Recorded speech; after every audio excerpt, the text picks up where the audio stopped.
اگر آواز برابر صاف ہے تو بچوں کے ساتھ کہلوا دے کے برابر آواز آ رہی ہے، اور آواز میں ذرا بھی گڑبڑ ہو تو بتا دیا کریں۔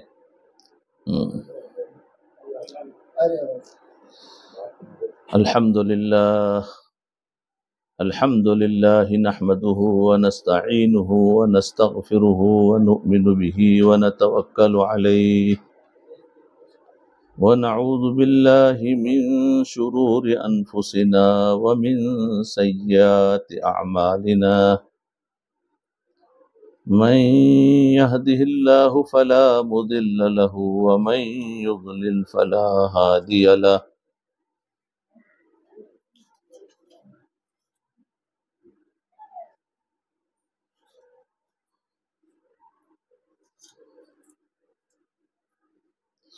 ونشهد أن لا إله إلا الله وحده لا شريك له ونشهد أن سيدنا ومولانا محمدا عبده ورسوله وصلى الله تعالى عليه وعلى آله وأصحابه وبارك وسلم تسليما كثيرا كثيرا أما بعد فأعوذ بالله من الشيطان الرجيم بسم الله الرحمن الرحيم فذكر فإن الذكرى تنفع المؤمنين صدق اللہ العظیم۔ محترم ماؤ، دینی بہنوں اور بیٹیوں، اللہ تبارک و تعالیٰ کا شکر ہے کہ اللہ تعالیٰ نے ہم سب کو دین کی نسبت پر جمع فرمایا، دین کی نسبت پر جمع فرمایا۔ اللہ کا شکر ہے، ہم جمع نہیں ہوئے ہیں، ہمیں جمع کیا گیا ہے۔ اور کس بات سے؟ کہ دین ہماری زندگی میں آ جائے، دین ہماری زندگی میں آ جائے، اس کے لیے جمع کیا ہے۔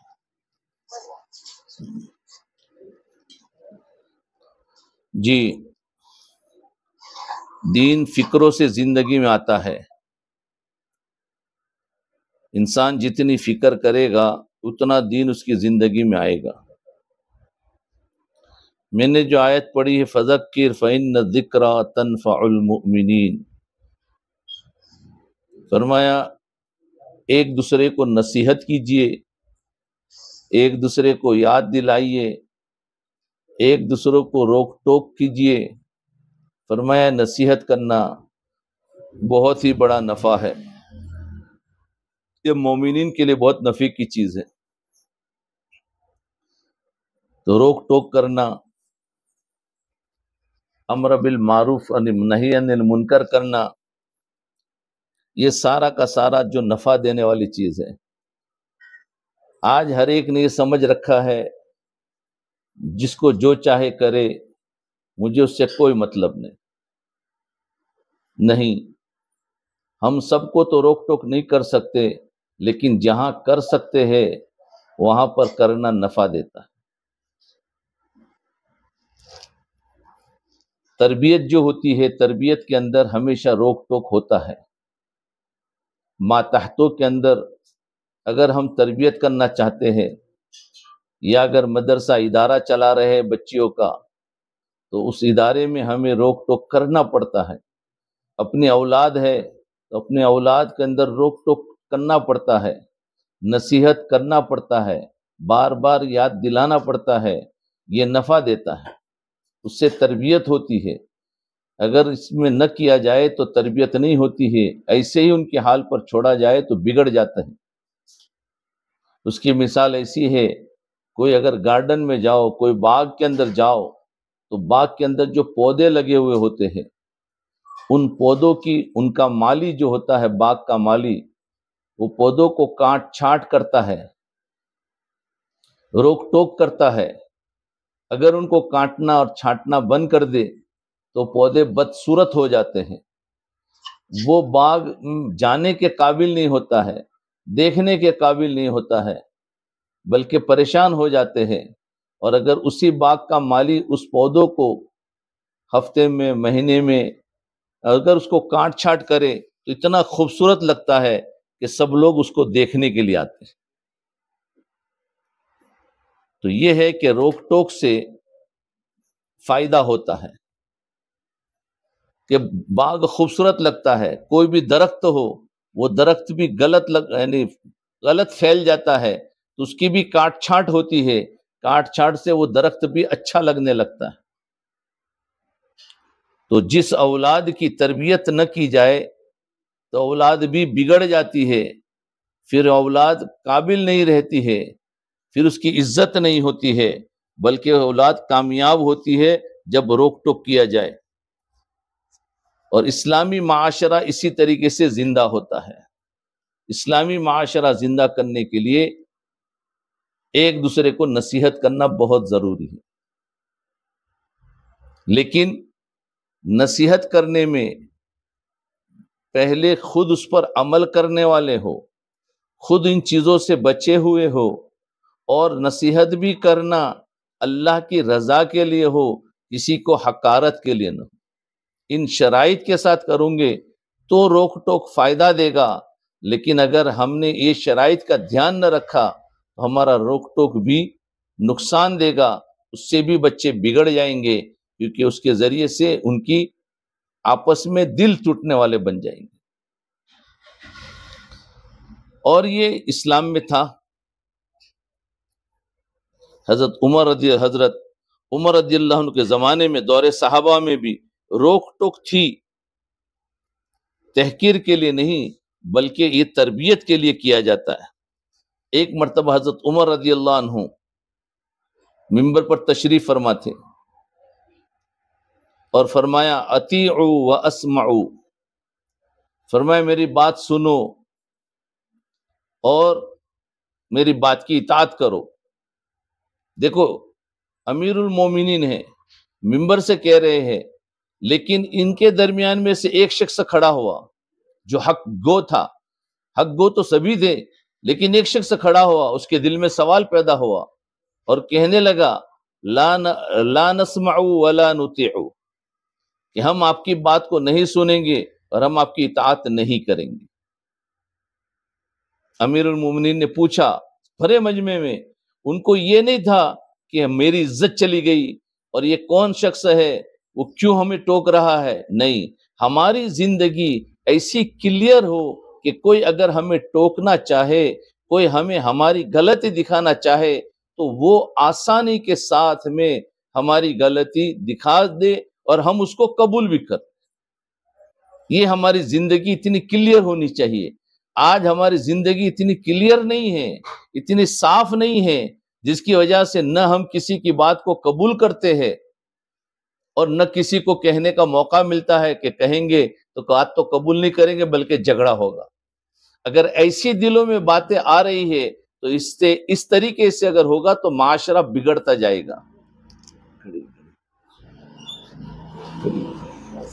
تو معاشرہ بگڑتا جائے گا۔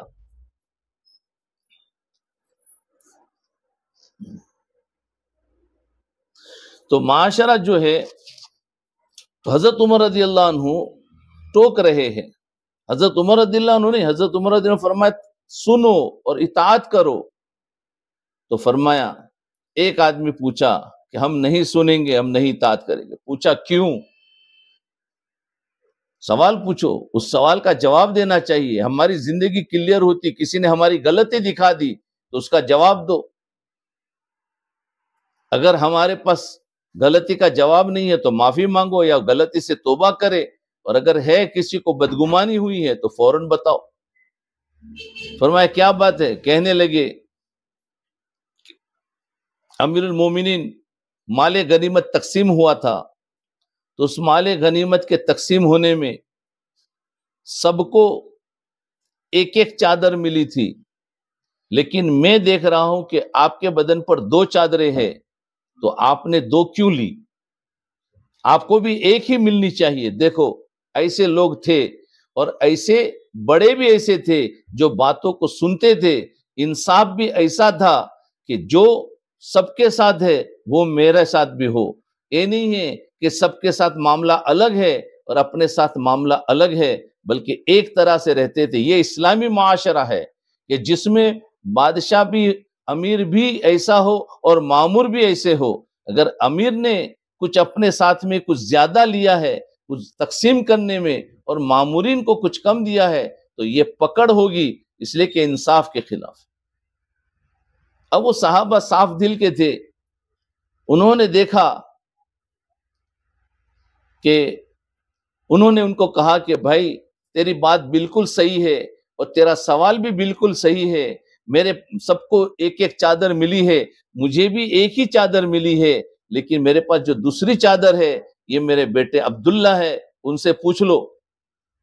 تو عبداللہ کھڑے ہوئے، عبداللہ بن عمر رضی اللہ عنہ کھڑے ہوئے اور کہنے لگے کہ ہاں میں نے اپنی چادر اپنے والد کو ہدیے میں دی ہے، اس لیے ان کے پاس 2 چادریں ہوگی۔ اس کو اطمینان ہو گیا اور کہنے لگا اب ہم آپ کی بات کو سنیں گے اور ہم آپ کی بات کو مانیں گے۔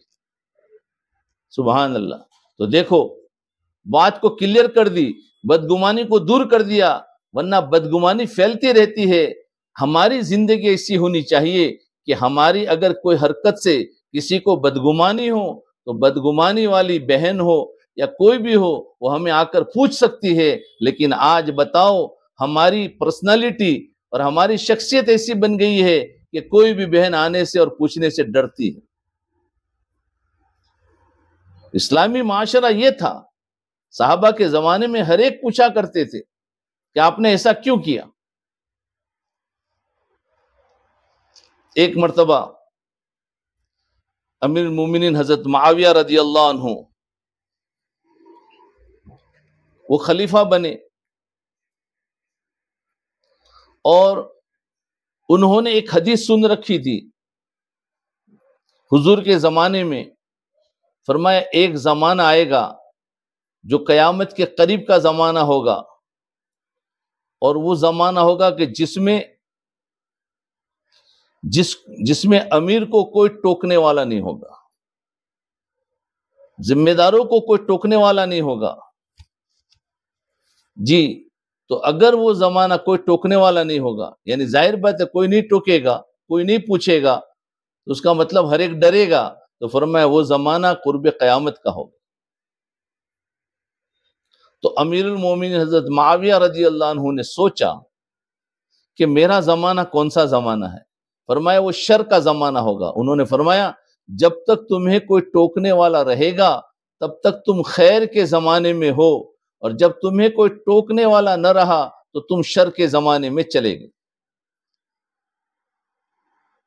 یہ ہے ہماری زندگی ایسی سادہ بنائی جائے اور ایسی ہماری زندگی اندر سے کلیئر ہو کہ ہمیں کوئی بھی ٹوکنا چاہے تو پوچھ سکتا ہے، چاہے کوئی چھوٹی بہن ہو یا بڑی بہن ہو، بڑے ہو کہ چھوٹے ہو، لیکن آج ہر ایک کی زندگی ایسی ہے کہ اس کے اپنے اندر کے معاملات ایسے ہیں کہ کون کس کو کیا پوچھے۔ ہمارے اندر کی معاشرت بگڑ چکی ہے، اخلاق بگڑ چکے ہیں، ہم ٹوکے تو کس کو ٹوکے؟ خود ٹوکنے والا بھی اس میں مبتلا ہے اور جس کو ٹوکا جائے وہ بھی اس میں مبتلا ہے۔ یہ زندگیاں ہماری، ہم شر کے زمانے میں چل رہے ہیں۔ ہمیں یہ بتانے کا مقصد اپنی زندگی کو کلیئر کر، اپنا معاملہ رب کے ساتھ میں کلیئر ہو، ہماری معاشرت صاف ہو، اسلام کے خلاف ہماری زندگی نہ گزرے، ورنہ آج ہم دین کی محنت تو خوب کر رہے ہو لیکن ہماری معاشرت خراب ہے۔ تو امیر معاویہ رضی اللہ عنہ نے ایک حدیث سن رکھی تھی، یہ حدیث تھی کہ فرمایا اس وقت ہم لوگ 3 ساتھی بیٹھے ہوئے تھے اور چوتھا کوئی نہیں تھا، میرے 2 ساتھی تو چلے گئے، تو خیر کا زمانہ تھا، اب میں کس زمانے میں ہوں؟ خیر کے زمانے میں ہوں یا شر کے زمانے میں ہوں؟ تو اس کے لیے انہوں نے سوچا، ایک تدبیر کی، جان بوجھ کر غلطی کی کہ مجھے کوئی ٹوکتا ہے یا نہیں ٹوکتا، جان بوجھ کر غلطی کی، وہ دیکھنے کے لیے کہ مجھے اگر کسی نے ٹوک دیا تو میں سمجھوں گا میں خیر کے زمانے میں ہوں۔ وہ جمعہ کے دن منبر کے اوپر سارا مجمع جمع ہے اور کہنے لگے کہ جو بیت المال ہے، بیت المال یعنی جو جمع ہوتا تھا پیسہ سب کا، جو لوگوں میں خیر خیرات کرنے کے لیے، فرمایا بیت المال یہ میری ملکیت ہے اور میں اس کو جیسے چاہوں استعمال کروں، مجھے کسی سے پوچھنے کی ضرورت نہیں ہے۔ تو ایک جمعے میں انہوں نے اتنی غلط بات کہہ دی، لیکن کوئی ٹوکنے والا نہیں تھا۔ جمعہ کی نماز ختم ہو گئی، حضرت عمر رضی اللہ عنہ ڈرنے لگے کہ میں نے یہ غلطی کی اور میری غلطی پر مجھے کوئی ٹوک نہیں رہا ہے، لیکن وہ جانتے تھے کہ ایک عمل کو ایک مرتبہ کرنے کے بعد فیصلہ نہیں کیا جاتا ہے، بلکہ 3 مرتبہ کیا جائے، اس کے بعد فیصلہ ہوگا۔ تو ان کو تو ڈر لگنے لگا کہ پتہ نہیں میں شر کے زمانے میں آیا، اتنی بڑی غلطی کر دی۔ ہم بھی اگر غلطی کریں گے، ہمیں ٹوکنے والے لوگ ہو تو ان کا شکریہ ادا کرے، ان کا احسان مانے کہ انہوں نے ہمیں اچھا رکھا ہے، کہ اگر یہ نہ ہوتے تو ہم کیا کرتے۔ تو ہماری ایسی زندگی ہو۔ تو انہوں نے دوسرے جمعہ کو پھر انہوں نے بیان دیا، اور اس بیان کے اندر وہی غلطی کی۔ اس غلطی کرنے کے بعد ان کو ٹوکنے والا کوئی نہیں، تو دوسرا جمعہ بھی ہو گیا، یہ اور ڈرنے لگے کہ میں شر کے زمانے میں تو نہیں آ گیا۔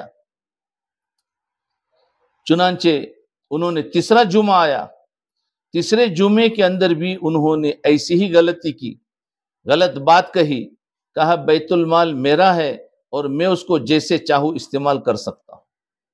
تو تیسرے جمعے کے اندر ایک شخص درمیان میں سے کھڑا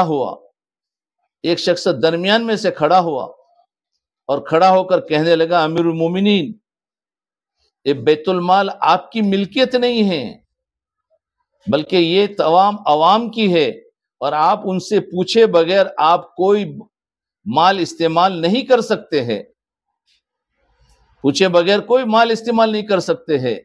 حضرت امیر المومنین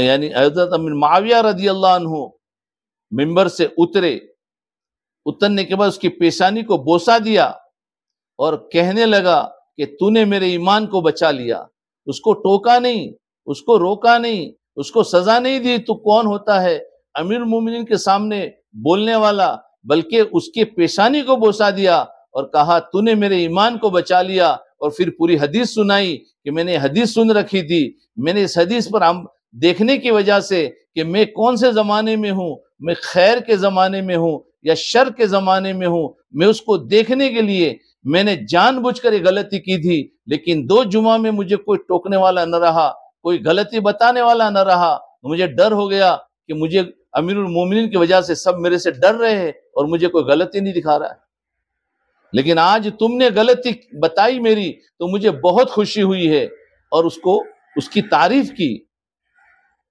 بتاؤ، یہ ہے زندگی۔ ہمیں ایسا رہنا چاہیے، اور کوئی بھی اگر ہماری غلطی بتاوے تو کبھی بھی اس کو خاموش نہ کرے، اس کو ٹوک نہ دے۔ ہمیشہ یاد رکھنا، ٹوک دینے سے غلطی بتانے والا پھر آئندہ کبھی غلطی نہیں دکھایا کرتا، کیونکہ اس کو ہوتا ہے کہ اس کو کہیں گے مانیں گے نہیں اور ہم کو خاموش کر دیں گے۔ اس لیے ہمیشہ ہماری غلطی ہو یا نہ ہو، غلطی بتانے والوں کو پھر بھی غلطی بتاوے تو ہمیں اس کو کہنا چاہیے، ہاں بہت اچھا تم نے ہماری غلطی دکھائی، حالانکہ غلطی نہیں ہے، یہ بات کہنا چاہیے تاکہ آئندہ کبھی ہم سے کوئی بھول ہو جائے تو وہ بھی ہمیں بتا دیا کرے۔ ایک مرتبہ حضرت تھانوی رحمت اللہ علیہ مسجد کے اندر تھانہ بھون میں بیٹھے تھے، اور ایک شخص آیا، اس کے ساتھ میں کچھ پیسے چینج کرنے تھے، پیسے چھوٹے چاہتے تھے، بڑی نوٹ تھی اس کی چھوٹی نوٹ کرنی تھی، تو اس سے مانگ رہے تھے۔ تو کسی شخص نے آ کر کہا حضرت آپ مسجد کے اندر بے و شراء تو نہیں کر رہے، یعنی بزنس تو نہیں کر رہے؟ حضرت نے جملہ سنتے ہی ٹوکا نہیں، بلکہ فوراً اٹھ گئے، ٹوکا نہیں، حالانکہ وہ غلط کہہ رہا تھا، کوئی بزنس نہیں چل رہا، لیکن ٹوکا نہیں، کھڑے ہو گئے اور مسجد کے باہر چلے گئے، اور باہر جا کر اس سے معاملہ پورا کیا۔ تو ساتھیوں نے کہا حضرت آپ تو کوئی بزنس کر نہیں رہے تھے، آپ تو ان سے پیسے چھٹے کر رہے تھے، اور آپ مسجد سے کیوں باہر نکل گئے؟ کہنے لگے کہ یہ آدمی نے میری غلطی نکالی اور میں نے سوچا آج تو میں غلطی پر نہیں ہوں، لیکن اگر میں اس کے ٹوک دوں گا تو یہ ڈر جائے گا اور آئندہ میری غلطی نہیں دکھائے گا، اس لیے میں نے اس کی بات مان لی اور میں باہر نکل گیا تاکہ آدمی مجھے بار بار دیکھتا بھی رہے کہ میں کیا غلطی کرتا ہوں اور مجھے ٹوکتا بھی رہے، اس کی وجہ سے میں نے عمل کیا۔ یہ زندگی ہے۔ نبی علیہ الصلوۃ والسلام کی زندگی دیکھو، ساری دنیا کے انسان مل کر ان کی کسی زندگی میں کسی جگہ پر بھی وہ انگلی نہیں لگا سکتے، انگلی نہیں اٹھا سکتے، ایسی زندگی گزاری ہے۔ ہمیں ایسی زندگی گزارنی ہے کہ ہماری زندگی ہر اعتبار سے کلیئر ہو۔ ایک مرتبہ ایک بادشاہ تھا، اس بادشاہ کے پاس علماء آیا کرتے تھے، تو بہت سارے علماء آتے تھے، سارے علماء کو وہ نیچے بٹھاتا، بادشاہ اوپر بیٹھتا تھا۔ ان میں ایک عالم ایسا تھا کہ جب وہ آ جاتا تو بادشاہ نیچے بیٹھ جاتا تھا، اس عالم کو اوپر بٹھاتا تھا۔ اب دوسرے جو علماء تھے وہ بڑے علماء تھے، اور وہ جس عالم کو وہ اوپر بٹھاتے تھے تخت پر، وہ بیچارے معمولی قسم کے آدمی تھے، معمولی قسم کے عالم تھے۔ تو سارے علماء کہنے لگے یار ہم لوگ آتے ہیں تو ہم کو تو نیچے بٹھاتے ہیں، خود اوپر بیٹھتے ہیں، اور یہ معمولی قسم کا عالم ہے جن کی کوئی استعداد بھی نہیں ہے، کوئی مشہور بھی نہیں ہے، اور یہ جب بھی آتا ہے تو بادشاہ سلامت نیچے اتر جاتے ہیں اور ان کو اوپر بٹھاتے ہیں۔ آخر یہ کیا بات ہے؟ وجہ کیا ہے؟ تو بادشاہ نے یعنی کہ ساتھیوں نے پوچھا کہ بادشاہ سلامت یہ کیا بات ہے کہ آپ اس طریقے سے کرتے ہیں، یہ عالم آتا ہے تو آپ اوپر بٹھاتے ہیں؟ تو بادشاہ نے دیکھو کیا جواب دیا۔ وہ نیک عادت والا بادشاہ تھا، اس نے کہا کہ یہ عالم میرا خیر خواہ ہے، کہ یہ عالم جب بھی آتا ہے تو میری غلطی دکھاتا ہے، اور جو میری غلطی دکھاتا ہے وہ میرا ساتھی ہے، وہ میرا خیر خواہ ہے، اور تم لوگ جب آتے ہو تو میری تعریف کرتے ہو، میں غلطی کروں تو بھی میری تعریف کرتے ہو، تو تم میں سے کوئی مجھے ٹوکتا نہیں ہے، تو میں نے دیکھا کہ تمہاری کوئی عزت نہیں ہے، میرے نزدیک تو عزت والا وہ جو مجھے ٹوکے۔ سبحان اللہ۔ آج تو ہم یہ سوچتے ہیں کوئی مجھے نہ ٹوکے تو بہت اچھا ہے، کوئی ٹوکے تو ہمیں برا لگتا ہے۔ یہ دیکھو یہ ہمارے اندر بے دینی جب آ جاتی ہے تو پھر یہ حال ہوتا ہے، اور جب اندر دینداری آتی ہے تو پھر ہماری طبیعت بن جاتی ہے کہ معمولی بھی کوئی آ کر ہمیں ٹوک دے، معمولی بہن ہو یا کوئی بھی ہو، اور ہمیں اچھا لگتا ہے کہ بہت اچھا تم نے مجھے یاد دلایا،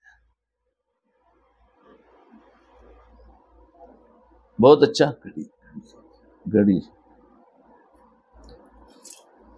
بہت اچھا تم نے مجھے یاد دلایا۔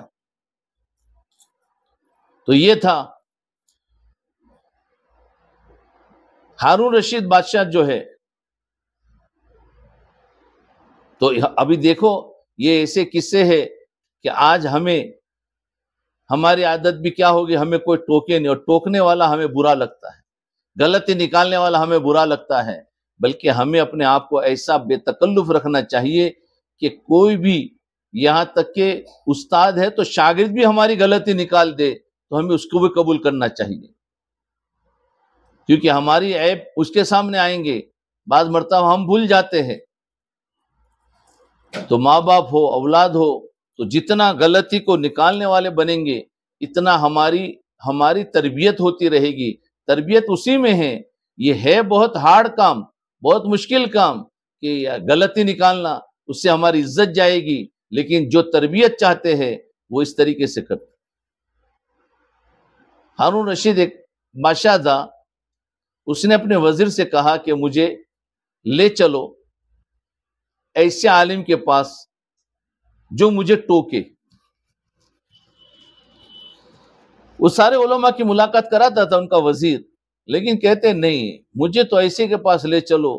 تو حسن بصری رحمت اللہ علیہ کا زمانہ تھا، ان کے پاس لے گئے۔ اب بادشاہ ہے، جب بادشاہ دروازے پر پہنچا، خادم نے اجازت چاہی حضرت حسن بصری رحمۃ اللہ علیہ فرمایا بادشاہ سلامت آئے ہیں، اجازت مانگ رہے ہیں، کہا اجازت نہیں ہے۔ دیکھو فرمایا دیکھو میرا دروازہ کھولو، اگر کھلا ملے تو آ جاؤ ورنہ چلے جاؤ۔ تو بادشاہ کا دروازے کو ذرا دھکا لگایا، بادشاہ نے وہ حضرت حسن بصری رحمۃ اللہ علیہ کے گھر کے دروازے کو دھکا لگایا، کھل گیا، اور اندر جب بادشاہ آیا تو چراغ کو بجھا دیا، چراغ کوئی بجھا دیا۔ تو وزیر نے پوچھا کہ حضرت جب مہمان آتے ہیں تو چراغ جلایا جاتا ہے، آپ تو مہمان کے آنے پر چراغ ہی بجھا دیا۔ فرمایا کیا کروں، میں ظالم کے چہرے کو دیکھنا نہیں چاہتا۔ دیکھو وقت کا بادشاہ ہے اور بادشاہت میں ظلم ہو ہی جاتا ہے، اور یہ اتنے نڈر اور ایسے صاف کہہ دیا کہ میں ظالم کے چہرے کو دیکھنا نہیں چاہتا۔ گھبرا نہیں رہے بادشاہ سے، لیکن ان کو ٹوک رہے ہیں، کیونکہ یہ آیا ہی تھا نصیحت حاصل کرنے کے لیے کہ مجھے کوئی ٹوکے، کیونکہ وہ بہت نیک طبیعت کا بادشاہ تھا کہ مجھے کوئی ٹوکے، میری کوئی تربیت کرے، تربیت سے فائدہ ہوتا ہے۔ تو انہوں نے اس کو قبول کیا۔ پھر اس کے بعد اس نے یعنی ہارون رشید بادشاہ نے کہا کہ ایک کام کرے، ہمیں کچھ نصیحت کیجیے۔ فرمایا دیکھو جو ظلم سے مال لیا ہے ان کو واپس کرو، اور لوگوں پر ظلم کرنا بند کرو۔ دو چار ان کے ساتھ میں نصیحت کی۔ پھر بادشاہ نے ان کو ہدیہ دینا چاہا تو ہدیہ انہوں نے قبول نہیں کیا، کہنے لگے یہ جو مال ہے جہاں سے جس ظلم کر کے جو آپ نے لائے ہیں وہاں جا کر واپس کر دو، یہ ظلم کا مال ہے، میں اس کو لے کر کیا کروں گا۔ تو بادشاہ سلامت بہت خوش ہوا، ان کی یہ ناراض نہیں ہوا کہ انہوں نے مجھے ٹوکا ہے، میں وقت کا بادشاہ ہوں، میں فلاں ہوں، میں فلاں ہوں، نہیں، بلکہ ان کو قبول کر۔ حضرت عمر رضی اللہ عنہ کو جب نماز پڑھا رہے تھے اور لولو نامی کسی شخص نے ان کو برچھا مارا، وہ زخمی ہو گئے، خون نکل رہا تھا، تو حضرت عمر رضی اللہ عنہ نے لوگوں سے کہا باہر جا کر پوچھو، باہر جا کر دیکھو میرے بارے میں کیا باتیں چل رہی ہے، یعنی لوگ میرے کو مارنے، جنہوں نے مجھے مارا ہے اس پر لوگ خوش ہے یا ناراض ہے۔ یعنی یہ دیکھنا چاہتے تھے امیر المومنین کہ میں نے حکومت کی ہے اتنے سال، تو میں نے ظلم سے کیا ہے، میں لوگوں کو ڈرا کر کیا ہے، یا لوگ میرے سے ڈر کر کام کیا ہے، تو آج مجھے مارا ہے تو خوش ہو جائیں گے کہ چلو اب یہ گیا ظالم بادشاہ اور یہ ہمیں بہت ڈراتا تھا، تو کیا ہے وہ میں سمجھنا چاہتا ہوں۔ یا لوگ ناراض ہے، لوگ ناراض ہوں گے، غمگین ہوں گے کہ نہیں ہمیں تو ایسے ہی امیر المومنین کی ضرورت تھی جو ہمیں اتنی اچھی تربیت کر رہے تھے اور ہمارے ایسا خیال رکھتے تھے، تو جس کی وجہ سے وہ دیکھنا چاہتے تھے، بولے باہر جاؤ۔ آج پتہ ہے محلے کے اندر اگر کوئی بہن بہت ستاتی ہو اور اس کا اگر انتقال ہو جائے تو سب خوش ہوتے ہیں کہ الحمدللہ چلو وہ دنیا سے گئی، سب اس سے پریشان تھے، پڑوسی پریشان تھے، محلے والے پریشان تھے، جب دیکھو لڑائی اور جھگڑے چلتے تھے تو وہ اس سے سب الحمدللہ بولتے۔ لیکن بعض بہنیں ایسی ہوتی ہے کہ جن کی وجہ سے لوگوں کو فائدہ ہوتا ہے، علم سکھاتے ہیں، بچوں کو فائدہ، دین کا فائدہ، اور اس طریقے سارے خوش ہوتے ہیں اڑوسی پڑوسی، اور جب اس بہن کا انتقال ہوتا ہے سب افسوس کرتے ہیں کہ ہائے اس بہن نے تو ہمارا کتنا بڑا فائدہ کیا، ہماری اولادوں کو نیک بنایا، ہمارے بچوں کو نیک بنایا، اور ہمیں یہ سکھایا، ہمیں وہ سکھایا، تو اس کے لیے دعائیں کرتے ہیں۔ تو ہماری زندگی ایسی ہو کہ جب ہم دنیا سے جا رہے ہو تو ہر ایک ہمارے بارے میں غمگین ہو کہ ہمیں اب ایسا اچھا انسان، ایسی اچھی بہن کب ملے گی جو ایسی محنت کرنے والی۔ تو باہر بھیجا آدمیوں کو، صحابہ کو بھیجا، بولے جا کے دیکھو میرے بارے میں کیا بات ہو رہی ہے۔ تو باہر کا رپورٹ لے کر آئے، فرمایا امیر المومنین آپ کے بارے میں تو ہر ایک غمگین ہے کہ ہائے کتنے اچھے ہمارے امیر المومنین تھے، اور جو مارا گیا اس پر ہر ایک غمگین ہے، ہر ایک کی آنکھوں سے آنسو ہے۔ بس انہوں نے اللہ کا شکر ادا کیا، اللہ لوگ اگر خوش ہے تو میں نے حکومت صحیح کی۔ اور پھر موت کے وقت بھی ڈر ہے، کتنا ڈر ہے۔ ان کے بیٹے حضرت عبداللہ نے ان کے سر کو اپنے ران پر رکھا تھا، فرمانے لگے عبداللہ میرے سر کو تو زمین پر رکھ دے، یہ تیرے راند پر رکھنے کے قابل نہیں ہے، اگر خدا نے عمر کی مغفرت نہ کی تو عمر کا کیا ہوگا، میں تو اس قابل ہوں کہ میرا سر زمین پر رکھ لے، اور انہوں نے اپنے سر زمین پر رکھ لیا۔ فرمایا بہت ڈر رہے تھے، پتہ نہیں کیا اللہ عمر کی مغفرت فرما، یا اللہ عمر کی مغفرت فرما۔ اتنی اچھی حکومت کی، اتنے اچھے امیر المومنین ہیں، لیکن موت کے وقت ڈر رہے ہیں۔ ہمارے پاس کام کرنے کے باوجود بھی ہمارے اندر خوف ہو، ڈر رہے ہو، ورنہ ڈر نہیں ہوگا تو تکبر آئے گا، عجب آئے گا، حقارت پن آئے گا، دوسروں کو ہم چھوٹا سمجھیں گے۔ اور اگر ہم کام کر رہے ہو اور ڈر رہے ہوں گے تو ہمارے اندر عجب نہیں آئے گا، بلکہ خوف پیدا ہوگا۔ خوف کی وجہ سے ہمارے لیے کام میں یعنی کام کو اور اچھائی سے کریں۔ یہ تھا کہ ڈر رہے، اور اس کے بعد فرمایا جب میں مر جاؤں، مرنے سے پہلے اجازت مانگی۔ ماں عائشہ رضی اللہ عنہا کا جو حجرہ ہے جس میں اللہ کے رسول صلی اللہ علیہ وسلم آرام فرما رہے ہیں، اور وہیں پر حضرت ابوبکر رضی اللہ عنہ بھی آرام فرما رہے ہیں، اور اس کے بعد تیسری جگہ تھی ماں عائشہ رضی اللہ عنہا کے لیے اپنے لیے رکھی تھی کہ وہاں آرام کرے گی، لیکن حضرت عمر رضی اللہ عنہ نے اجازت مانگی ماں عائشہ سے کہ ان کو بولو عمر اجازت مانگتا ہے کہ بازو میں جو جگہ خالی ہے میں وہاں آرام کروں، قبر کی جگہ۔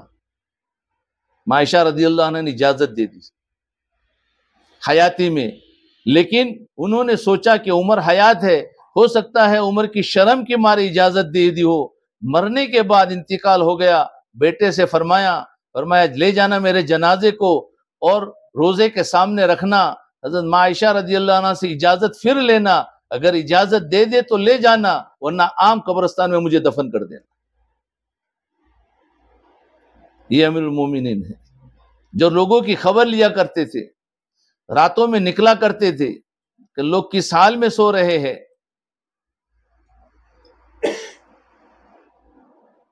ایک مرتبہ حضرت عمر رضی اللہ عنہ ان کے ساتھ میں ان کا غلام غالباً اسلم تھا یا اور کوئی غلام تھا جو ساتھ میں چل رہا تھا، اور ایک جگہ سے اسے گانے بجانے کی آوازیں آ رہی تھی، گانے بجانے کی آوازیں آ رہی تھی۔ حضرت عمر رضی اللہ عنہ نے اپنے غلام اسلم سے کہا کہ ایک کام کرو، تم یہاں باہر ٹھہرو، میں اندر جا کر آتا ہوں۔ چاروں طرف سے دروازے جو تھے وہ بند تھے، انہوں نے ایک جگہ سے دیوار کود کر اس کے کمپاؤنڈ میں داخل ہو گئے۔ داخل ہونے کے بعد گھر کے دروازے کھلے تھے، حضرت عمر رضی اللہ عنہ بغیر اجازت کے اندر چلے گئے اور جا کر اس بوڑھے شخص کو پکڑا جو شراب میں مست تھا۔ گانے والیاں وہاں موجود تھی، ناچ گانے ہو رہے تھے، شراب کا دور چل رہا تھا، اس کی آوازیں باہر آ رہی تھی۔ حضرت امیر المومنین نے ان کو دیکھ لیا، بوڑھا سمجھ گیا کہ امیر المومنین نے مجھے پکڑ لیا۔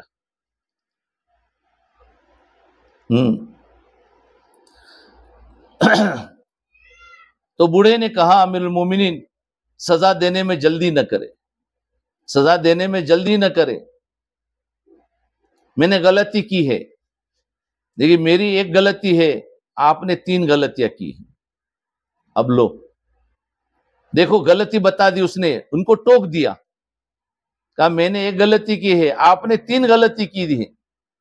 اب وہ امیر المومنین ہیں اور وہ جو چاہے کر سکتے ہیں، ان کو شریعت اجازت بھی دیتی ہے، لیکن ان کے دلوں میں اللہ کا خوف اتنا تھا کہ اگر ان کی کوئی غلطی چھوٹا آدمی بھی بتا دے تو فوراً ڈر جاتے تھے کہ ہاں میرے سے کوئی بھول تو نہیں ہوئی۔ جب ایمان اتنے اعلیٰ درجے پر پہنچ جاتا ہے تو چھوٹی کی غلطی کو بھی ہم سن کر ڈر جاتے ہیں۔ امیر المومنین ڈر گئے کہ اچھا میں نے 3 غلطی کر ڈالی، تو ان کا جو غصہ تھا وہ بالکل ٹھنڈا ہو گیا اپنی غلطی کی وجہ سے، اور ٹھنڈا ہو کر کہنے، وہ بھی بوڑھا بھی جانتا تھا کہ امیر المومنین اس معاملے میں بڑے ٹھیک ہے، تو فوراً ان کی غلطی دکھا دی تو فرمایا غصہ میرے پر نہیں نکلے گا، بلکہ وہ اپنے پر افسوس کرتے ہوئے نکل جائیں گے۔ وہ اتنا بھی جانتا تھا، ان کی طبیعت کو جانتا تھا۔ تو امیر المومنین کو غلطی کا امیر المومنین نے پوچھا، فرمایا بتاؤ میری کیا غلطی ہے؟ میری کیا غلطی؟ کہنے لگا پہلی غلطی تو آپ کی یہ ہے کہ آپ دیوار کود کر اندر آئے اور آپ کو حکم ہے دروازے سے اندر آنے کا. جب دروازہ نہیں تھا تو حالانکہ یہ حضرت امیر المومنین جس شان میں تھے اس میں ان کو اجازت ہے، کوئی غلطی نہیں ہے، لیکن انہوں نے مان لیا کہ ہاں یہ میرے سے بھول ہوئی. جب دلوں میں اللہ کا خوف پیدا ہوتا ہے تو غلطی نہ ہونے کے باوجود بھی غلطی مان لی جاتی ہے. یہ ایمان کا اعلیٰ درجہ ہے. آج تو ہماری غلطی ہوتی ہے اور اس کے باوجود بھی دوسروں پر ڈال دینا تو نے کیا اور تو نے کیا ہے. نہیں، ایمان کا درجہ یہ کہ دوسروں کی غلطی کو اپنے اوپر لے لینا. ہاں، اور منافق کا درجہ یہ ہے کہ اپنی غلطی کو بھی دوسرے پر ڈال دینا کہ انہوں نے کیا. جیت ہوئی تو اپنی اور ہار ہوئی تو کہتا ان کی وجہ سے ہوئی، دوسرے کے اوپر ڈال دیا. یہ ایمان کی کمزوری کی علامت ہے. ان کا ایمان قوی تھا، ان کے دلوں میں خوف تھا اور کہنے لگے کہ اچھا میری غلطی ہوگی، قبول کر لی. کہا دوسری غلطی میری بتا. کہا دوسری غلطی یہ ہے کہ آپ بغیر سلام کے داخل ہوئے ہیں اور آپ کو سلام کرنا چاہیے گھر والوں کو جب بھی داخل ہو. تو کہا یہ بھی غلط تھی. تو انہوں نے وہ بھی مان لیا. اور وہ تیسری غلطی کیا ہے؟ اور تیسری غلطی ہے کہ اللہ تعالیٰ نے جاسوسی سے منع کیا ہے، وَلَا تَجَسَّسُوا، اور آپ نے میری جاسوسی کی ہے. حضرت عمر رضی اللہ عنہ تینوں غلطی کو سن کر رونے لگے. اتنا روئے کہ ان کی آواز بلند ہونے لگی. ان کے ہاتھ پر رومال تھا، اس کو اپنے منہ پر رکھ لیا کہ باہر میرا جو غلام ہے وہ کہیں سن نہ لے اور پوچھے گا امیر المومنین کیا بات ہوئی، کیوں روئے تھے. یہ حال تھا. وہ تو بوڑھے کو بھول گئے اور اپنی غلطی پر آ گئے اور وہ باہر نکل گئے اور باہر نکل کے اپنے غلام کو لیا. لیکن یہ بات یاد رکھو کہ دیکھو اتنا سارا اندر ہوا لیکن اس کو چھپایا ہے. یہ جو قصہ سنا رہا اس میں مومن ٹوکنے کا بھی ہے، اس نے ٹوک دیا، انہوں نے قبول کر لیا. اس کے ساتھ ساتھ اس میں ایک نصیحت یہ بھی ہے کہ انہوں نے اپنے کسی بھائی کے عیب کو کسی کے سامنے نہیں کھولا. ورنہ ہم ذرا بھی کسی بہن کی بات کو دیکھ لیتے ہیں اور دوسری بہن کے سامنے کھول دیتے ہیں. عیبوں کو چھپانا ہے. اگر آج ہم اپنی بہنوں کے عیبوں کو چھپائیں گے، کل قیامت کے دن اللہ تعالی ہمارے عیبوں کو چھپائیں گے. ہمیں یہاں پر عیبوں کو کھولنا نہیں ہے. عیب کا پتہ چل گیا تو اس کو چھپا دیا جائے، اور اگر کوئی کھول رہے تو اس کو نصیحت کی جائے، خاموش ہو جاؤ. مسلمان کے عیب کو کھولنا جیسے سطر کو کھولنا ہے اور سطر کو کھولنا ممنوع ہے، اسی طریقے سے عیب کو کھولنا بھی ممنوع ہے. جہاں ضرورت ہو وہاں سطر کی اجازت دی ہے، جہاں ضرورت ہو وہاں عیب کھولنے کی اجازت دی ہے. آج ہم بیٹھے بیٹھے پتہ نہیں جہاں چار بہنیں بیٹھتی ایک دوسرے کے عیب کو کھولنا شروع کر دیتے ہیں. اس کے ذریعے سے دل پھٹ جاتے ہیں. عیب کھولیں گے تو غیبت ہوگی، اور جب غیبت ہوگی تو غیبت کا سب سے بڑا نقصان دل پھٹیں گے، اور جب دل پھٹیں گے تو دینی کام نہیں کر سکیں گے، اور جو کام کر رہے ہوں گے تو اس کام میں کوئی برکت نہیں ہوگی، کیونکہ وہ سارا کھیل ہوگا. جب دل ہی پھٹ گئے ہیں تو کیا دین رہا؟ دین تو محبتوں سے ہوتا ہے، سنتوں کے مطابق ہوتا ہے. یہاں تو دل ہی پھٹ گئے. تو یاد رکھنا، انہوں نے جب باہر نکلے حضرت امیر المومنین، ان کا جو غلام ساتھ میں تھا اس کو بالکل نہیں بتایا آج تو میں نے یہ کیا اور وہ کیا اور یہ دیکھا اور وہ دیکھا، میں نے یہ سزا دی، بلکہ خاموش ہو گئے اور چلے گئے اپنے گھروں پر. حضرت عمر رضی اللہ عنہ کی ہفتے میں ایک دن مجلس لگا کرتی تھی، ایک دن مجلس لگا کرتی تھی. اس مجلس میں وہ بوڑھا آیا کرتا تھا، لیکن وہ دوسرے ہفتے میں جب مجلس لگی بوڑھا آنا بند ہو گیا. تو حضرت امیر المومنین عمر رضی اللہ عنہ کو ایک تو افسوس تھا کہ میں نے اس کے عیب کو تلاش کیا ہے، اب یہ آدمی کھلے عام گناہ کرے گا کہ امیر المومنین مجھے دیکھ لیا ہے، اب تو میں کھل کر کام کروں گا. تو میں نے ایک آدمی کو جری بنا دیا. دیکھو یہ اپنے اوپر نظر کر رہے کہ میں نے کسی کا عیب دیکھا ہے تو اب وہ آدمی کھلم کھلا کام کرے گا کہ مجھے کوئی ڈر نہیں، امیر المومنین نے دیکھ لیا ہے، تو کھلم کھلا کام کرے گا۔ اور دوسرا ان کو یہ خوف ہوا کہ میری مجلس میں آتا تھا، دین کی باتیں سنتا تھا، آج میری وجہ سے مجلس میں آنا بند ہو، ہم سے کوئی ایسی غلطی نہ ہو جائے کہ بہنیں جو مجلسوں میں آتی ہے، تعلیموں میں آتی ہے، ہماری غلطی کی وجہ سے وہ آنا بند نہ ہو جائے، بلکہ اس سے آنے ہماری وجہ سے اگر آنا بند ہو گئی ہے تو یاد رکھنا پھر ہم کسی کو دین کے کام سے محروم کرنے کا ہمیں پکڑ ہوگی۔ ان کو پکڑ مطلب یہ ایک ڈر بیٹھ گیا کہ ہائے میرا کیا ہوگا۔ خیر ہفتہ گزرا، مہینہ گزرا، 2 مہینے گزرے، 2-4 مہینے گزرنے کے بعد وہ بوڑھا شخص آیا۔ اب یہ باتیں جو ہوئی تھی امیر المومنین نے کسی کو بھی نہیں بتائی، عیب کو کسی کو بھی نہیں بتایا۔ آج اگر ہم نے کسی کا عیب دیکھ لیتے تو کبھی 1 مہینہ چھپا لیا تو دوسرے مہینے میں تو کھل ہی جاتا ہے، ہمارے پیٹ میں درد ہوتا ہے۔ اگر وہ بات جو ہم نے دیکھی ہے، سنی ہے، اگر کسی کو نہ بولے تو وہ کھانا ہضم نہیں ہوتا۔ یہ ہماری عادت بنی ہے، اسلامی عادت نہیں ہے۔ اسلام تو یہ ہے کہ ہمیں سب کے عیب بھی معلوم ہے، ہم سب خاموش ہو، کسی کے سامنے کسی کا عیب بیان نہیں کرنا، کیونکہ انسان ایک معاشرے میں رہتا ہے، رشتہ داریوں کے عیب، دوسرے عورتوں کے عیب اور سب کے سامنے آتے ہیں، اور اچھائیاں بھی سامنے آتی ہے، عیب بھی سامنے آتے ہیں، تو ہمیشہ عیبوں کو چھپا دیا کرے اور اچھائیوں پر تعریف کر لیا کرے، کہ جس کی وجہ سے یہ اسلامی معاشرہ ہے۔ لیکن اگر عیبوں کو کھولنا شروع کر دیا تو معاشرہ پھٹ جائے گا اور معاشرے میں توڑ پیدا ہوگا، معاشرہ بگڑ جائے گا، پھر آپس میں اختلاف ہوگا۔ یہ سارا عیبوں کے کھولنے کی وجہ سے ہوگا۔ اس کے بعد وہ جب بوڑھا اس کی تعلیم میں آیا ہے، اور تعلیم میں آنے کے بعد حضرت امیر المومنین نے دیکھ لیا اس بوڑھے کو، وہ تو بیچارہ ڈرتے ہوئے آیا، تو وہ ابھی حضرت امیر المومنین نے دیکھ لیا اور اس کو بلایا، تم ادھر آؤ، تو وہ ڈرا کہ شاید آج مجھے سزا دیں گے، اس دن تو مجھے سزا نہیں دی تھی لیکن آج مجھے سزا ضرور دیں گے، تو وہ بیچارہ ڈر رہا ہے، ڈرتے ڈرتے آگے آیا، یہاں تک آگے آیا، امیر المومنین نے فرمایا تمہارے کان میرے منہ کی طرف کرو، مجھے تمہارے کان میں ایک بات کہنی ہے۔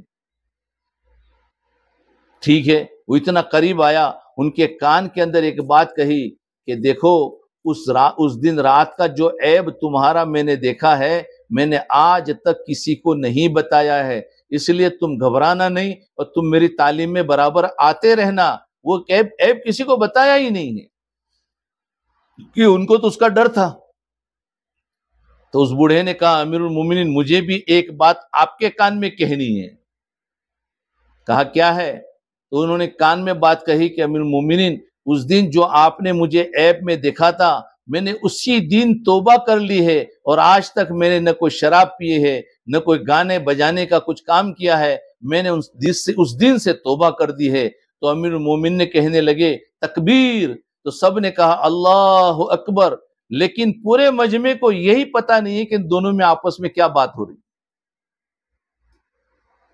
یہ ہے عیبوں کو چھپانا، کہ عیبوں کو ایسا چھپا رہے کہ بیٹھ کر مجلس میں دونوں کے کانوں میں بات ہو رہی ہے، اس پر سب نے خوشی کا بھی اظہار کر لیا، لیکن بات اصل کیا تھی یہ امیر المومنین نے بالکل نہیں بتائی اور چھپا دی۔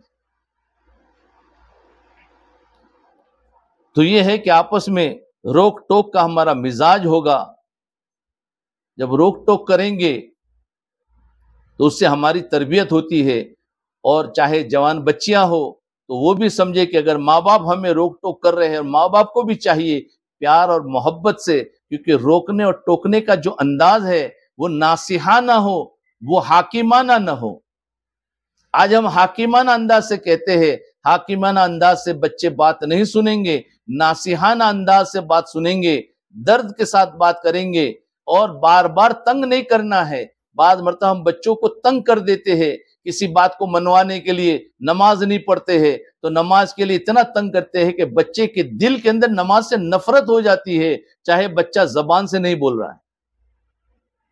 تو اتنا تنگ نہ کیا جائے، دینی کام کے لیے وقتاً فوقتاً ٹوکا جائے، ہدایت ہمارے ہاتھ میں نہیں ہے۔ آپ اپنے بچوں کو جس لائن میں لانا چاہتے ہیں اس لائن میں ہفتے ہفتے میں کبھی کبھی ان کو نصیحت کر دیا کیجئے۔ باقی ہدایت ہمارے ہاتھ میں نہیں ہے کہ ہم ان کو زبردستی لائیں، وہ آئیں گے نہیں، بلکہ وہ دین سے نفرت کرنے والے بنیں گے، اور دین سے جب نفرت ہو گئی تو یہ نفرت کس نے ڈالی؟ یہ ماں باپ کی غلطی تھی جس کی وجہ سے ان بچوں کے اندر نفرت آ گئی۔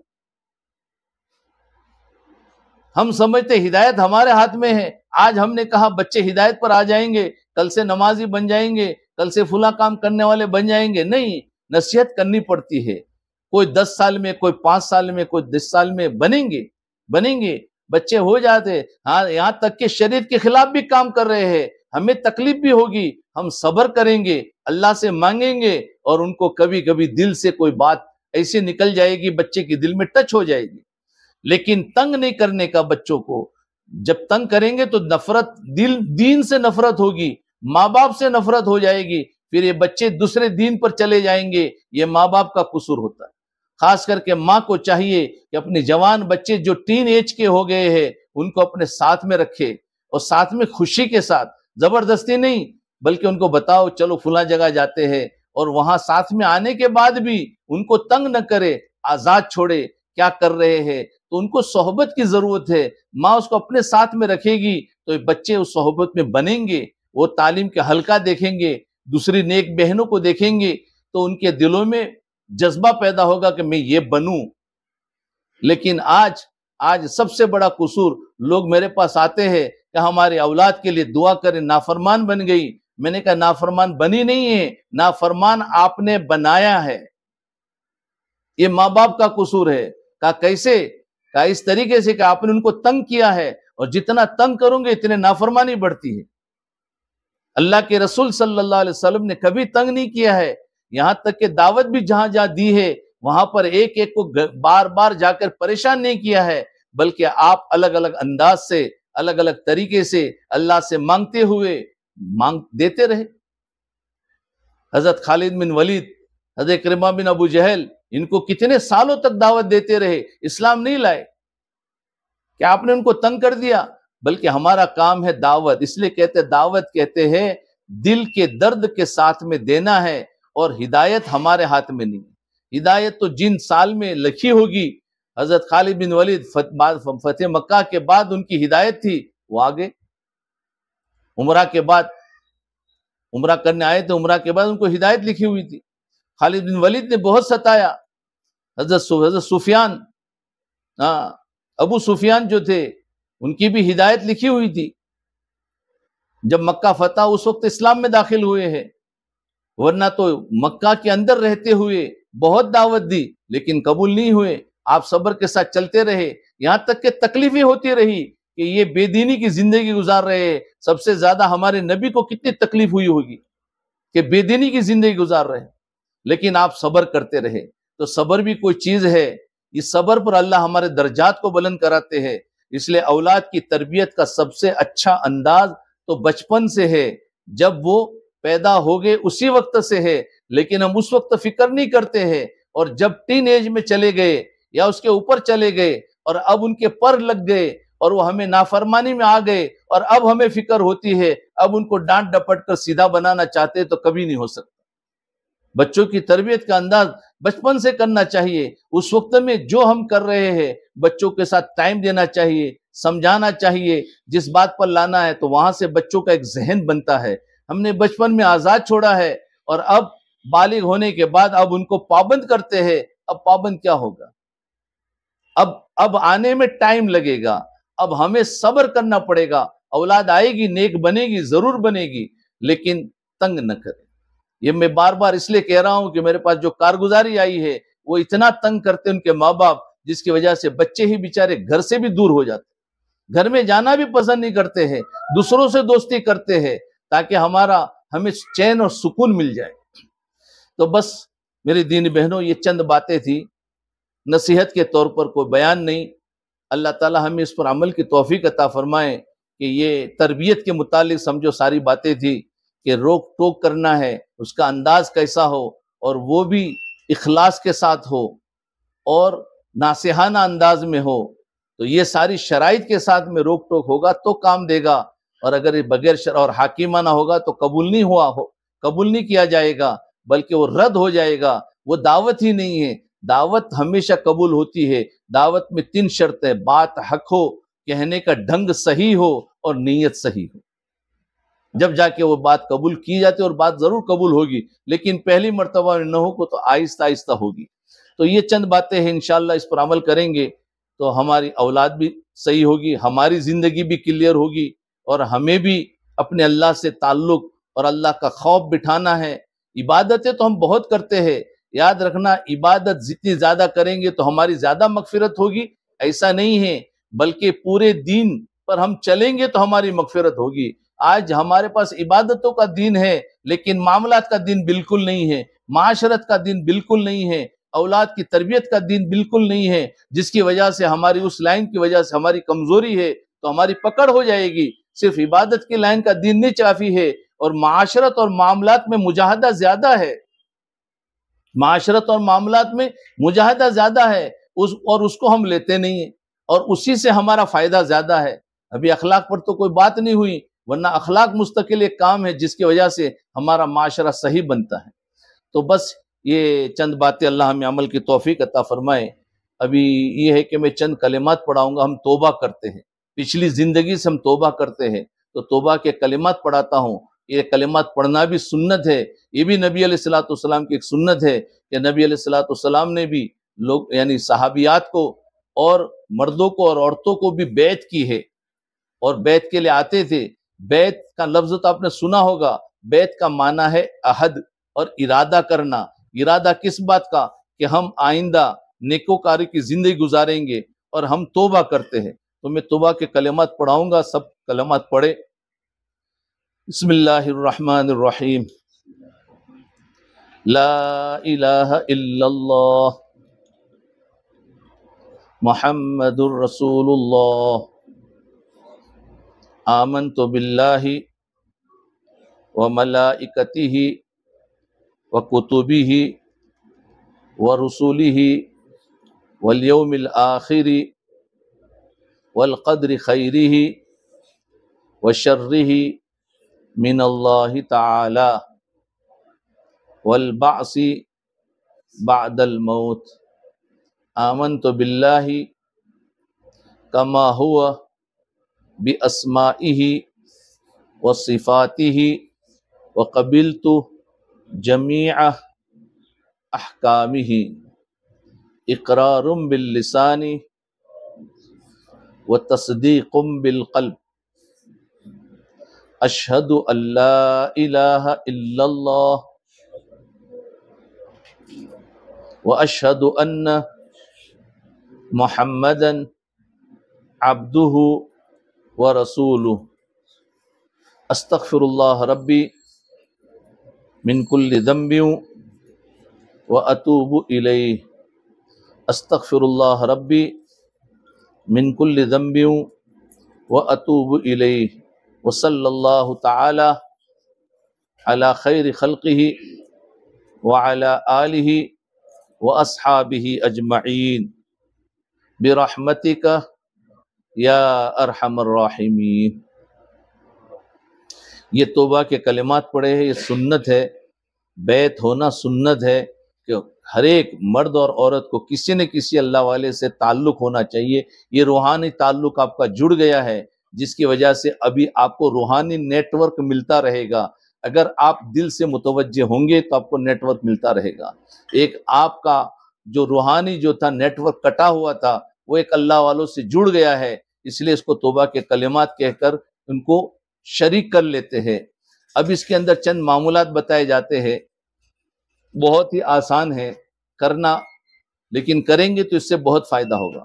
پہلا تو قرآن شریف کی تلاوت ہے، روزانہ 1 پارہ پڑھنا۔ اگر 1 پارہ نہیں پڑھ سکتے تو آدھا پارہ پڑھے، اور پڑھنا نہیں جانتے ہیں تو کم سے کم اس کو سیکھنے کی کوشش کریں۔ اور دوسرا کام ہے آپ کو صبح و شام درود شریف پڑھنا 100 مرتبہ۔ تیسرا کام ہے 100 مرتبہ استغفار پڑھنا، اور چوتھا کام ہے مراقبہ کرنا۔ یہ مراقبہ ایک ذکر ہے، یہ کوئی دوسری چیز نہیں ہے، یہ ذکر ہے، لیکن ذکر کی کئی قسمیں ہیں۔ ایک ذکر لسانی ہوتا ہے اور ایک ذکر قلبی ہوتا ہے۔ تو ذکر مراقبہ کا دوسرا نام ذکر قلبی ہے، اس کا تیسرا نام ذکر خفی ہے، اس کو خاموش ذکر کہتے ہیں، جس میں زبان چپ رہے گی اور دل ذاکر بنے گا، دل کے ذکر کا اثر پوری باڈی پر، پورے جسم پر ہوگا۔ یہ ہمیں سیکھنا ہے، اور انشاءاللہ آپ سیکھیں گے تو بہت فائدہ ہوگا، جس میں زبان کو کچھ نہیں کرنا ہے، بس دل کی طرف متوجہ رہے اور دل کا نیٹ ورک جڑا ہوا ہو اللہ والوں سے، تو انشاءاللہ بہت بڑا فائدہ ہوگا۔ تو یہ اس کا کرنے کا طریقہ یہ ہے کہ آنکھوں کو بند کر لے، گردن کو جھکا لے اور نیت یہ کرے، نیت کو لکھ لے تاکہ پڑھنے میں آسانی ہو کہ اللہ کی رحمت آ رہی ہے، میرے دل میں سما رہی ہے، میرے دل سے ظلمت و سیاہی دور ہو رہی ہے، اور میرا دل کہہ رہا ہے اللہ اللہ اللہ۔ اتنا کہہ کر خاموش ہونا ہے اور دل کی دھڑکن کو سننا ہے، اور اسی کی دھڑکن کو ہمیں یہ تصور کرنا ہے کہ اللہ اللہ کہہ رہا ہے۔ اور پانچواں کام ہے وقوف قلبی کرنا، کہ چلتے پھرتے اٹھتے بیٹھتے کام کاج کرتے وقت ہمارا دھیان جو ہے دل کی طرف رہے، اس کو وقوف قلبی کہتے ہیں، یعنی دل کے اوپر ٹھہرانا، جس کی بڑی مشق کریں گے تو انشاءاللہ یہ کام آسان ہوگا۔ ابھی شروع میں اس کا سمجھنا بھی بہت مشکل کام ہوگا، نہ سمجھ میں آئے تو کوئی گھبرانا نہیں ہے، لیکن جتنا سمجھ میں آیا اتنا تو کر لے۔ اور چھٹا کام یہ ہے کہ دل سے دل کا رابطہ رکھے، رابطہ قلبی، کہ دل انشاءاللہ جڑا ہوا ہوگا تو انشاءاللہ آپ کو نیٹ ورک ملے گا، آپ کو فائدہ بھی ہوتا رہے گا۔ ٹھیک ہے، اللہ تعالی ہمیں عمل کی توفیق عطا فرمائے۔ تھوڑی دیر مراقبہ کر لے، آنکھوں کو بند کر لے، گردن کو جھکا لے، اور یہ تصور کر لے کہ اللہ کی رحمت آ رہی ہے، میرے دل میں سما رہی ہے، میرے دل سے ظلمت و سیاہی دور ہو رہی ہے، میرا دل کہہ رہا ہے اللہ اللہ اللہ۔ خاموش ہو کر اپنے دل کی طرف متوجہ رہے، دل کی دھڑکن کو سننے کی کوشش کرے۔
لا الہ الا اللہ محمد رسول اللہ۔ ہاتھ اٹھا لے، دعا کر لے۔ اللہم صلی علی سیدنا محمد وعلی آل سیدنا محمد وبارک وسلم۔ اے اللہ ہمارے گناہوں کو معاف فرما، خطاؤں سے درگزر فرما، لغزش و قصور و نادانیوں کو معاف فرما، آنے والی بہنوں کو قبول فرما۔ اے اللہ ان کی پریشانیوں کو دور فرما۔ اے اللہ ان کو اپنی محبت نصیب فرما۔ بڑی دور سے آئی ہے، بڑی دیر سے آئی ہے، آپ کی محبت کو اور آپ کو ڈھونڈنے کے لیے آئی ہے۔ یا اللہ آپ تو سب کے رب ہے، ان کے دلوں میں بھی آپ سما جائیے۔ یا اللہ یہ آپ سے کچھ مانگ رہی ہے، ان کے اٹھے ہوئے ہاتھوں کی لاج رکھ لیجئے۔ یا اللہ ہم سب کی مغفرت فرما۔ یا اللہ ہم سب کی مغفرت فرما۔ یا اللہ ہم سب کی تربیت فرما۔ یا اللہ عافیت کے ساتھ میں ہم سب کی تربیت فرما۔ ہمارے اولادوں کو نیک اور صالح بنا۔ یا اللہ ہمارے اولادوں کو نیک اور صالح بنا۔ یا اللہ جن کی اولاد نے ان کو اولاد نیک اور صالح اولاد عطا فرما۔ یا اللہ جن کا نکاح ہو چکا ہے ان میاں بیوی کے درمیان میں محبت پیدا فرما۔ یا اللہ جو باتیں کہی گئی سنی گئی اس پر عمل کی توفیق عطا فرما۔ یا اللہ ہمیں بھی ہمارے اندر کی زندگی کو یا اللہ کلیئر بنا، ہمارے معاملات کو صاف فرما، ہماری معاشرت کو درست فرما، ہمارے اخلاق کو اچھے بنا۔ اے اللہ ہمیں اخلاص پیدا فرما، گناہوں سے ہماری حفاظت فرما، نظر بد سے ہماری حفاظت فرما، غیبت سے ہماری حفاظت فرما، حسد سے ہماری حفاظت فرما، اے اللہ حب جاں سے ہماری حفاظت فرما، حب مال سے ہماری حفاظت فرما، تمام مصیبتوں اور پریشانیوں سے ہم سب کی حفاظت فرما، اے اللہ جو بے روزگار کو روزگاری عطا فرما، اے اللہ جو بغیر کام کے ان کو کام عطا فرما، بے مکان ان کو مکان عطا فرما، اے اللہ جو غلط مقدمے میں پھنسے ان کو وہاں سے رہائی کی شکل صورتیں پیدا فرما، اے اللہ جو مسافر ان کو اپنے منزل پر پہنچا، اے اللہ ہم سب کی دعاؤں کو محض اپنے فضل و کرم سے قبول فرما۔ ربنا تقبل منا انک انت السمیع العلیم وتب علینا انک انت التواب الرحیم، وصلی اللہ تعالی علی خیر خلقہ محمد وعلی آلہ واصحابہ اجمعین برحمتک یا ارحم الراحمین۔